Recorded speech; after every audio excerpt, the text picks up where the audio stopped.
নমস্কার বন্ধুরা, welcome to my channel রিক গার্ডেন্সে আপনাদেরকে স্বাগত।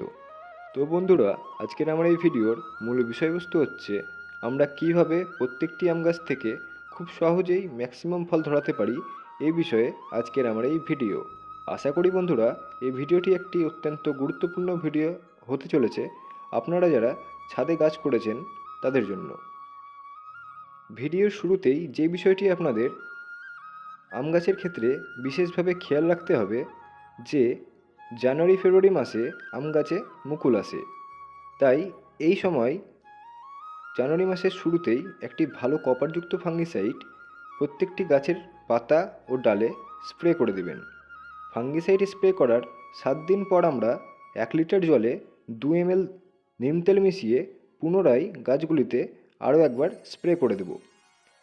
নিম তেল স্প্রে করার 15 দিন পর কাকা 1 লিটার জলে 1.5 ml মিশিয়ে পুনরায় গাছগুলিকে স্প্রে করতে হবে।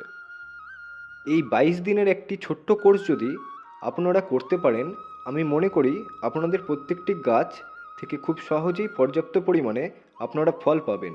আর এর বাইরেও কিছু ছোট ছোট কাজ আপনাদের করতে হবে, যেমন গাছগুলিকে একটু সানলাইটযুক্ত এরিয়াতে রাখতে হবে এই 2 মাস। তাছাড়াও ওয়াটারিং একটা খুব গুরুত্বপূর্ণ ভূমিকা পালন করে। আমরা যদি এই সময় টবের মাটি ময়েশ্চার রাখতে পারি, এই বিষয়ে বিশেষ নজর দিতে হবে। গাছের গোড়ায় যদি পর্যাপ্ত জল না থাকে তাহলে গাছের মুকুল থেকে গুটিতে পরিণত হতে বাধা পাবে, রেজাল্ট খুব একটা ভালো আসবে না।